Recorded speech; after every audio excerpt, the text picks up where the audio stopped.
All right, hey everyone, welcome back to day one of AT10. We have the second to last match of the day in front of us now, Out of Sight versus Pure Madness. Both fairly unknown for the tournament scene anyway, kind of new alliances perhaps. And they brought some interesting stuff. Out of Sight has brought triple Slipner, and Pure Madness has brought triple Oracle, so this should be an interesting one. I love to see the tier 3 battle cruisers. I like high damage, fast battles, and the tier 3 battle cruisers are definitely that kind of ship. Yeah, they're one of the most fun additions to the game in a really long time. Just came in with Crucible recently. Now, this match, the Oracle should be faster than the Slipners, or at least very similar speed, and they outrange them by a ton. The Oracle's able to use Mega Pulse lasers with Scorch to do damage out to a very long range, like 50 or 60k optimal. And you So can they see can, that they're heading as far away as they can get as soon as the match starts. So that's clearly yeah, what their exactly. intention is. Yeah, they just want to kite. The trick for them is going to be not leaving the arena. They have to keep far from the Slipners, which the Slipners are actually helping them out a lot by all flying right to get right next to each other. Slipners might have to split up and kind of corner one against the boundary to get one tackled. It's But really hard to kite. It's harder than people seem to think it is because on top of all of the other things you have to think about, shooting the right targets, watching your tank, watching your capacitor, watching your E-War, you also have to make sure that you're not hitting the border of the arena, and there's no visible cues for that. You just have to know where you are in your head, and it's really difficult to multitask. We've seen many boundary violations so far in the earlier matches today. so the Pure Madness Scimitar is going down. He definitely got tackled. He's trying to ret back, but it's not going to happen, I don't think. He's dead. I didn't even notice that Scimitar until now. It shows how much extra you can cram on with the tier 3 BCs rather than the command ships. But now the Slipners will be trying to catch the Oracles for the first time. To begin with, they were really just going for that Scimitar. So it's funny that I didn't notice that, but one of the Oracles is already webbed. So I guess that Merlin doing a good job most likely, and we'll have to see if the Oracles can get any damage in. It looks like they're really not able to. Yeah, I really wanted the Oracle team to do good because I love a tier 3 battle cruiser team, but with their logistics ship down already and the Oracle's getting tackled right now, it's bad. I don't think they're going to be able to come back from this. Yeah, it's super bad. I'm surprised. Man, I feel like they maybe should have taken it. I mean, this Merlin was like so important. He's tackling. He's first to these Oracles, getting tackles for the Slipners. I wonder if they shouldn't have killed the out of sight Merlin right away. They should have been able to. I mean, he's fast, but if the Oracles go in different directions, at least one of them should be able to track long enough to kill it. Right, and those pulse lasers have good tracking. If they switch to higher tracking ammo, you'd think they'd be able to shoot him, but they haven't been able to so far.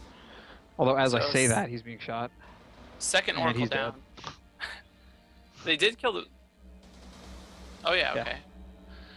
But probably too little too late. At this point, just the one Oracle left. They can kind of just corner him, like I said earlier, or maybe even just catch up to him. Another problem Oracles have is cap. They really, if they run a micro warp constantly, they will eventually run out of cap while shooting lasers, unless they have some way to deal with that fit to the ship, which isn't super likely. So I think eventually we'll see this guy get caught. The Slipners do have damps on him, which are probably just coming from the Merlin. I wonder if the Oracles made room for the damps. It's one of the huge drawbacks for the Oracles is that they only have 3 mids, so that makes them tough to use. I'm kind of surprised that we didn't see Oracles used first in an armor setup rather than a shield setup, but It could yeah. be the inexperience of the teams. I don't really know much about either one of these. I believe the executor of the Out of Sight Alliance is a Russian corp, at least judging by their description. But other than that, these are relative newcomers to the AT. Yeah, I mean, I don't know.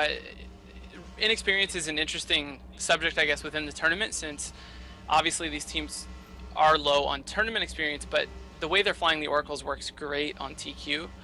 I think it was Pure Madness. I know one of these teams is a Syndicate alliance, which means they're probably doing a lot of small gang PvP, and Oracles are awesome for that. They're awesome used as shield ships, even though they only have a couple mids.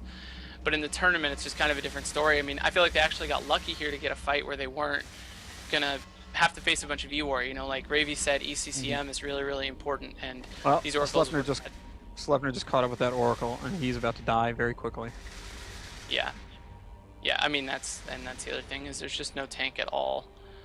What I've been So, noticing with these smaller team setups in the prelims here, once you lose one ship, especially when it's a logistics ship, your entire team is the setup is so damaged by the loss of that first ship. It's really hard for the team that suffers that first blood to turn it around and come back. yeah, definitely. Which makes sense. I mean, you have fewer ships, each one's obviously going to be a lot more important. And what's been the case a lot, it seems like, is that the first ship to go is often a very important ship on top of that. You know, it's logistics ships and other like big point centers that seem to be the first ones to go, and obviously that really topples teams quickly in this environment. So now just this Merlin left. He's faster than Scimitar, so he'll run around for a little bit, trying to evade capture, but I'm sure eventually they'll catch up to him. One really nice thing about the Sleipnirs that we talked about a lot last year, I think, is that both on TQ and here, Minmatar is very popular because of their ability to project damage without a lot of cost. That's something that the Oracles actually do really well. One of the few ships we might see in the tournament that do it better than a Sleipnir, but Sleipnirs are actually, for being large, very good at killing frigates. They can hit from a really long range, they track pretty well. Minmatar, Hurricanes especially, are really popular on TQ for their ability to deal with a lot of different size of ships really easily. Yeah, it's nice to have that long fall off that the projectile turrets give you, but I've always been kind of a fan of lasers, especially the big battleship-sized pulse lasers. APOC was a favorite ship on TQ for a long time, and that's what makes me partial to the Oracles that we saw here in this match. They get to put those big mega pulse with Scorch on there that can reach almost completely across the arena. If they can just stay away, they could do an incredible amount of DPS without dying. Yeah, I think, I don't know, yeah, I'm curious. I wondered where Oracles would fall kind of throughout the tournament, and they seem like really strong if you're able to protect them and keep them able to shoot. I think in this match we saw protecting them be a really big problem, and in other matches it's likely that we'll see tracking disruption or jamming be a really big problem for them. But if you can solve those problems, the Oracles are so awesome because it's so much damage at such range, and it's cheap actually. The point cost for them in this tournament is so low compared to any other ship that can field similar amount of damage. Yeah, I wonder that if it would, instead of building your team around Oracles, if they would be better just kind of filling in a DPS gap in your lineup. I think that they may have more of a place on the 12v12s than here in the 6v6s. I think you might be exactly right, Zastro. I'm interested to see.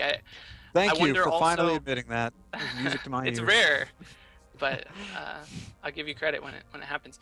I think also, I wonder, you know, if maybe it would have an application in one of those teams like we saw very early in the day today that had kind of a mix of things like Lokis and Recons, maybe even an Ewar setup like with Rooks, you know, where it can, yeah, provide like a, fill the DPS gap, exactly like you said. Some setup that's lacking in damage but has some points, but doesn't have room for something bigger like a battleship or a command ship. Anyway, this Merlin doing the runaround, he is much faster than the Sleipnirs, and Sleipnirs are probably happy to take the time to loot the field. Luckily, Yeah, this year we have... Go The ahead. Sleipnirs seem to have completely given up on chasing him, and they're just running around scooping up mods out of those wrecks. Yeah, it's, I mean, you know, if you're watching and you didn't know, this really does happen on TQ.